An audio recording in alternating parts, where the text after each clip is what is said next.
भारत और पाकिस्तान के बीच संघर्ष विराम सीज़फायर एक महत्वपूर्ण और संवेदनशील विषय है।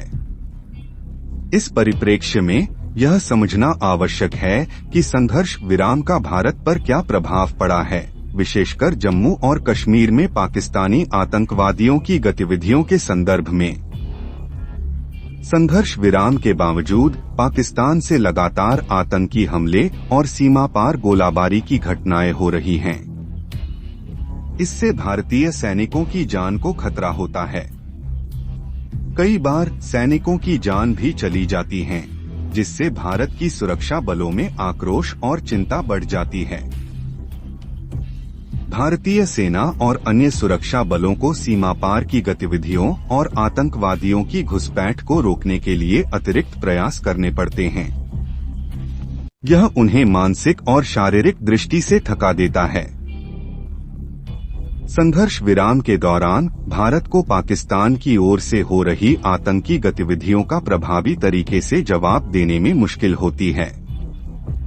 इसके कारण भारत की सैन्य रणनीति और जवाबी कार्रवाइयां सीमित हो जाती हैं। संघर्ष विराम की शर्तों के तहत भारतीय सैन्य बल सीमा पार से आतंकी गतिविधियों पर सीधे हमले करने से बचते हैं, जो कभी कभी सुरक्षा बलों की स्थिति को कमजोर कर देता है।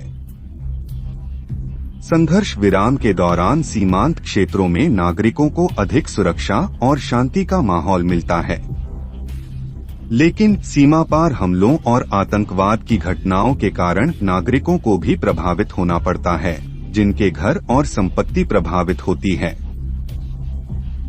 सीमा पार से आतंकवादी गतिविधियों और गोलाबारी के कारण मानवाधिकार उल्लंघनों की घटनाएं बढ़ जाती हैं, जिसमें नागरिकों की जानमाल की सुरक्षा भी खतरे में पड़ जाती है। संघर्ष विराम के बावजूद आतंकवादियों के समर्थन और गतिविधियों को नियंत्रित करने के लिए भारत को कूटनीतिक और राजनीतिक प्रयासों को बढ़ावा देना पड़ता है। इससे देश की कूटनीतिक ऊर्जा का एक हिस्सा इस समस्या से निपटने में लग जाता है। संघर्ष विराम के दौरान भारतीय सैन्य बलों की प्रभावशीलता और शक्ति पर सवाल उठ सकता है, विशेषकर जब उन्हें सीमित कार्रवाइयों की अनुमति होती है। यह सेना की मनोबल को भी प्रभावित कर सकता है।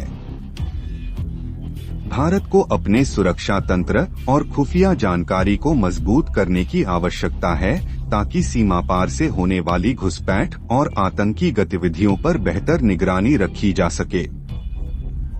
संघर्ष विराम के संदर्भ में भारत की सुरक्षा स्थिति जटिल है और इसमें विभिन्न पहलुओं को ध्यान में रखते हुए रणनीतिक निर्णय लेना आवश्यक है। जबकि संघर्ष विराम के लाभ भी हैं, इसके साथ जुड़ी समस्याओं और चुनौतियों का समाधान भी महत्वपूर्ण है।